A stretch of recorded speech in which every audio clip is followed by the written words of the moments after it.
आज आपण झटपट होणारा मसाला पराठा बनवणार आहे। त्यासाठी अर्धा मोठा चमचा लसूण पेस्ट, 4 मोठे चमचे तेल, तुम्हाला आवडत असल्यास इथं तेलाऐवजी बटरचा वापर करू शकता। आवडीनुसार कोथिंबीर, अर्धा छोटा चमचा लाल तिखट, अर्धा छोटा चमच्यापेक्षा कमी थोडीशी हळद, अर्धा छोटा चमचा धनेपूड, अर्धा छोटा चमचा गरम मसाला आणि चवीपुरते मीठ टाकून ही पेस्ट छान एकत्र करून घ्यायची।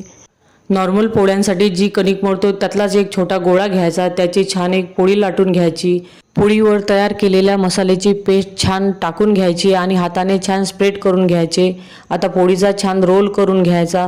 रोल छान गुंडाळी करून चाकी करून घ्यायची आणि लाटून घ्यायचे। तर पोळीपेक्षा थोडे जाडच या पराठ्याला लाटून घ्यायचे।